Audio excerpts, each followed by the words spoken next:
www.madcowprod.com is the source. Hi, good evening. I'm Karen Colville. I'm an artist. I'm from Canada, and wow, it's hard to be able to articulate some of my thoughts and share them with you, as I'm finding more information and disinformation presents itself on the internet.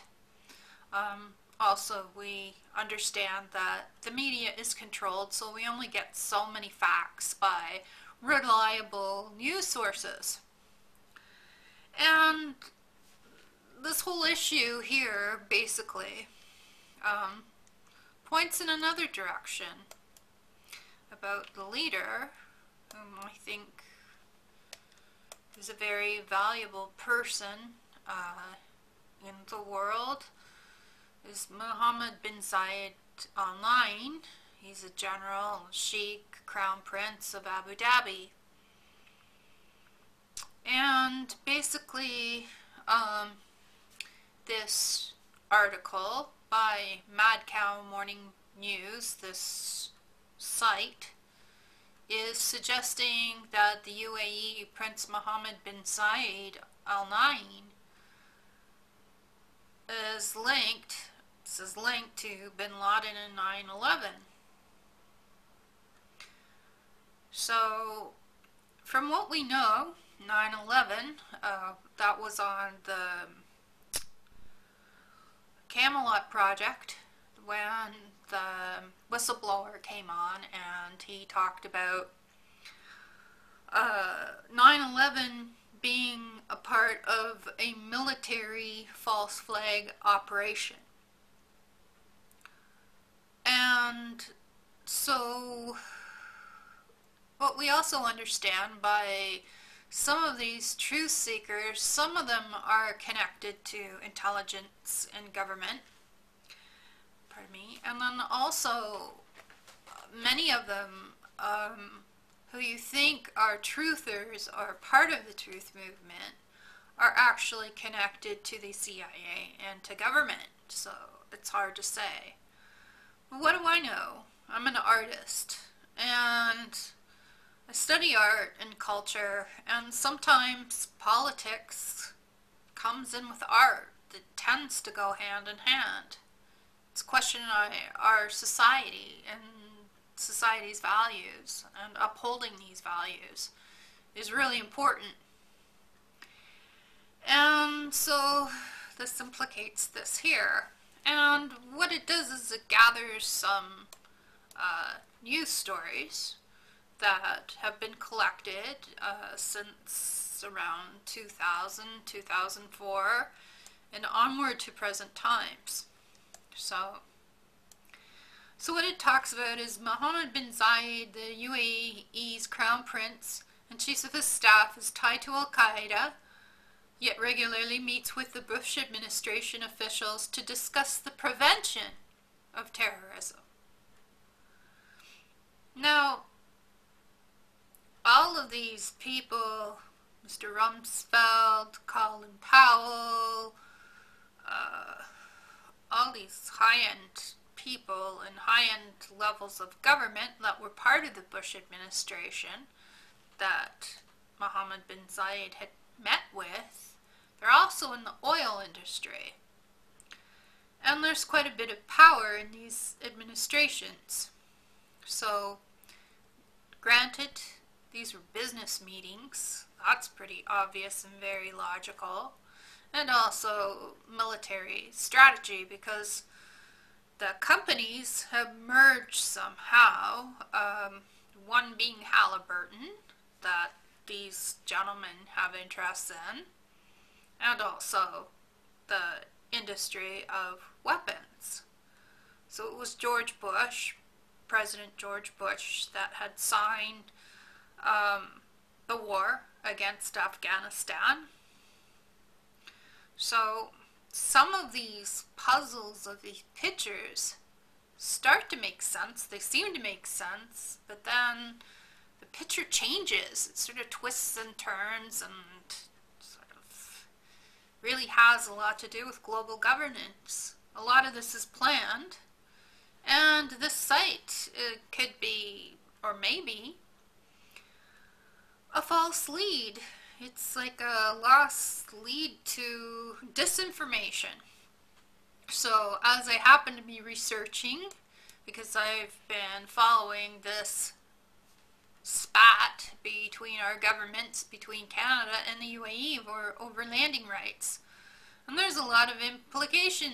It's like billions of dollars in revenue for both governments.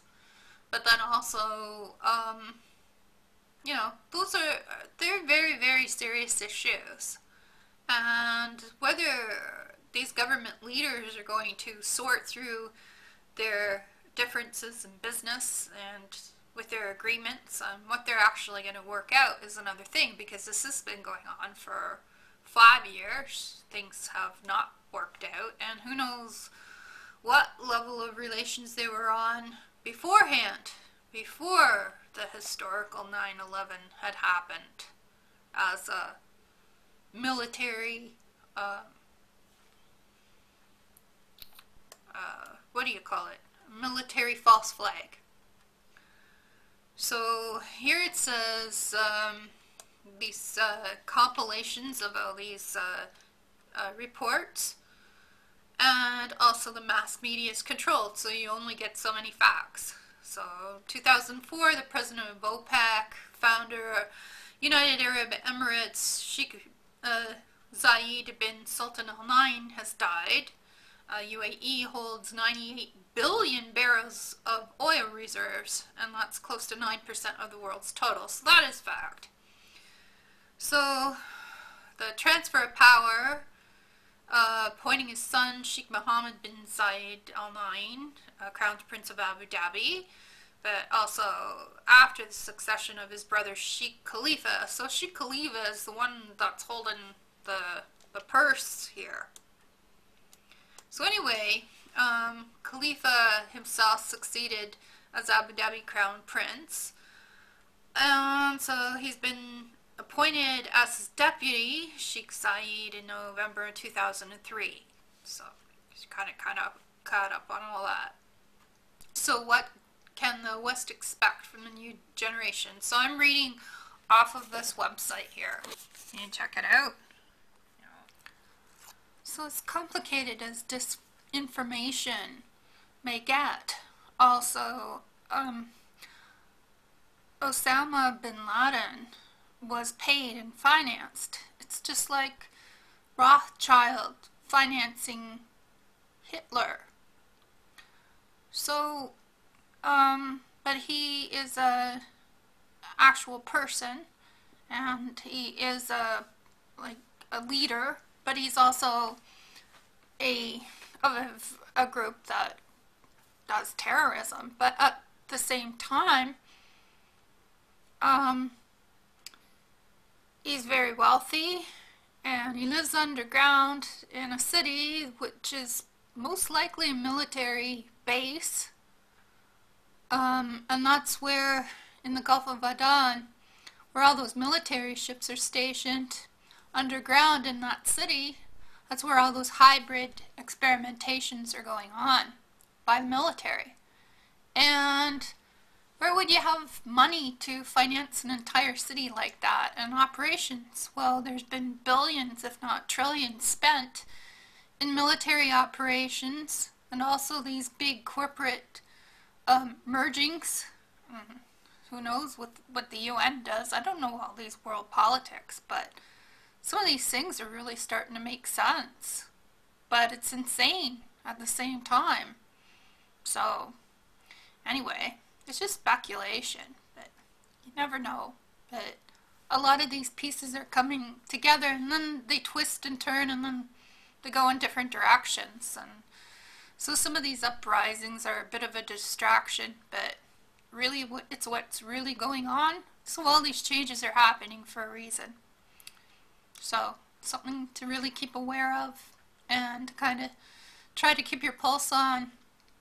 And like I suggested earlier, just keep grounded keep spiritual, because these times are changing, and with your consciousness they can be in a positive direction and a peaceful one.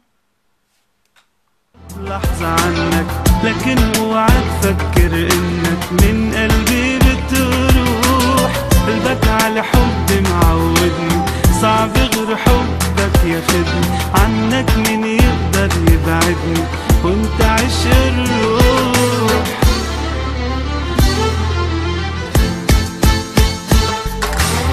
على حبك قلبي عايش واسأل الدقات، حتى اشوفك يا حبيبي شو بعد اللحظات، بحر عيونك صوتي سافر عاجمل نغمات، وحدك انت يا حبيبي